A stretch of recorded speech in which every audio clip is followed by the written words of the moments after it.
انداز سے خدمات سر انجام دے رہے ہیں، اور یہ تسلسل ابھی تک جاری ہے۔ یہاں مدینہ منورہ کے اندر ایک بہت بڑا قرآن کمپلیکس ہے، آج سے کوئی 35 سال پہلے اس کی بنیاد رکھی گئی تھی، اور یہ اب تک پوری دنیا کے اندر قرآن کریم کی خدمت کے لیے بنایا گیا سب سے بڑا ادارہ ہے۔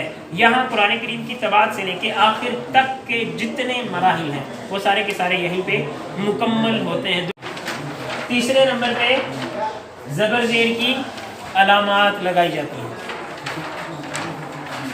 چوتھے نمبر پہ اس کے اوپر رموز اوقاف لگائی جاتی ہے، یعنی قرآن کریم پڑھتے ہوئے کہاں ٹھہرنا، کہاں نہیں ٹھہرنا، کہاں ٹھہرنا ضروری ہے، کہاں نہیں ٹھہرنا ضروری ہے، اور سب سے آخری مرحلے کے اندر آیات کی نشانیاں لگائی جاتی ہیں، نمبرنگ کی جاتی ہے، اور یوں قرآن کریم کی کتابت مکمل ہو جاتی ہے۔ اب دیکھیے یہاں سے یہ پتہ چلتا ہے کہ قرآن کریم اگر عظیم کتاب ہے تو یہ ہر اعتبار سے ہی عظیم ہے، اس کو لکھنا بھی کسی عام کتاب کی طرح نہیں ہے۔ قرآن کریم کے لیے اتنی زیادہ محنت اور کوشش کیوں کی جاتی ہے؟ تاکہ قرآن کریم میں کسی قسم کی کوئی تبدیلی نہ آ سکے۔ آپ دیکھیے اللہ تعالیٰ نے قرآن کریم کی حفاظت کا ذمہ لیا ہوا، کوئی بندہ یہ بھی تو کہہ سکتا ہے نا کہ دیکھو قرآن کی حفاظت کا ذمہ تو اللہ نے لیا ہوا، تو آپ اتنی ٹینشن میں کیوں پڑے ہوئے، آپ اتنی زیادہ محنت کیوں کرتے ہیں؟ ہمارا جواب یہ ہے کہ ہم تو محنت کرتے ہی اس لیے کیونکہ اللہ نے اس کی حفاظت کا ذمہ لیا ہوا، یعنی اللہ تعالیٰ ہم سے محنت کرواتا ہے۔ اگر اللہ نے حفاظت کا ذمہ نہ لیا ہو تو ہمیں یہ توفیق ہی نہیں ملے گی۔ آپ دیکھیے تورات، انجیل، زبور، دوسری جو کتابیں ہیں ان کے لیے کوئی محنت کرتا ہے؟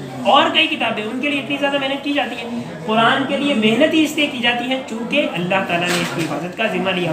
کتنے خوش نصیب ہیں وہ لوگ جن کی صلاحیتیں، جن کی سوچ، جن کے دماغ، جن کے سینے، جن کا ابھی کہہ لیجیے کہ سرمایہ اور وقت جو ہے وہ قرآن کریم کی حفاظت کے لیے استعمال ہوتا ہے، دین کی خدمت کے لیے استعمال ہوتا ہے، اللہ کے رسول صلی اللہ علیہ وسلم کی حرمت اور ناموس کی حفاظت کے لیے استعمال ہوتا ہے۔ اللہ تعالیٰ سے دعا ہے کہ اللہ تعالیٰ ہم سب کو بھی توفیق عطا فرمائے۔ یہ ہماری نمائش کا ہے، یہاں سے چھپنے والے قرآن کریم کے نسخے اگر آپ خریدنا چاہیں تو آخر میں ہماری شاپ ہے، وہاں سے آپ کو یہ ساری کی ساری چیزیں مل جائیں گی۔ آپ سب کا بہت بہت شکریہ کہ آپ تشریف لائے۔ السلام علیکم۔